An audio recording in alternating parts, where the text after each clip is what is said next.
আমি জেল খেতে এলাম।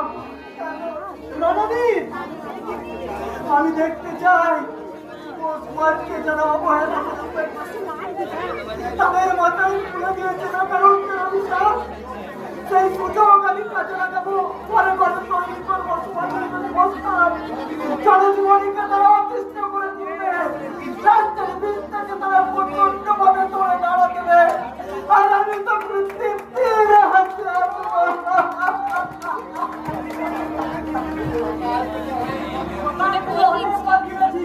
আর থাকলে রণবীর তোর বাবা দুঃখ পাবে, নিজের জন্য না হয় না করবি, বাচ্চা ভাইটা আর বাবাটার কথা ভাববি না তুই?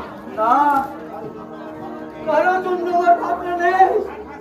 আমি ডুবে যেতে চাই বাপের কি লাবণ্যে, আমি ডুবে যেতে চাই নরকের অতল অন্ধকারে। আমার মুখে জেগে অমূল আগুন জ্বালিয়েছে, সেই আগুনে আমি সমাজকে পুড়িয়ে ছাই করে দিতে চাই। তবু বলে দেবার ধৃষ্টতা আমার নেই রণবীর, তবু বন্ধুভাবে অনুরোধ করছি, যা করছি সেটা ঠিক কাজ নয়। নৈরাশ্য হতাশা সমাজের উপর ঘৃণা থেকে এই পথে টেনে নামিয়েছে। তবুও বলছি এখনো সময় আছে সংশোধন হবার, এখনো সময় আছে সংশোধন হবার। সময় নেই, আমার মনুষ্যত্ব করে তুলে হত্যা করেছে, আমাকে মানুষ থেকে অমানুষে পরিণত করেছে। আমি সে পথে আসতে চাইনি, চলে যাচ্ছে আমার বুকটা, চলে যাচ্ছে বিবেকের কোষাগার, তোমার সত্যের হাহাকার আমাকে কুড়ে কুড়ে যাচ্ছে। মদের নেশায় ভুলে থাকতে চাই, আমি মানুষ না।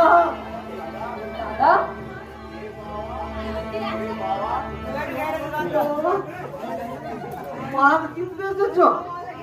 এখন পয়সা ছাড়া আমি মালা পেয়েছি না। হ্যালো করে মা করতে আমার দাদা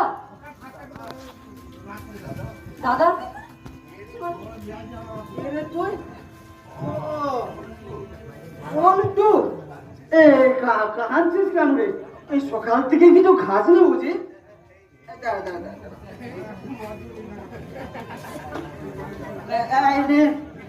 10টা টাকা নে, কিছু কিনে খা। টাকা আমার চাই না দাদা। তাহলে কি চাস? স্কুলে গেলাম, ছেলেরা আমাকে জানোই তাই বললে। কি বললো ছেলেরা? বললে বললে তোর দাদা নাকি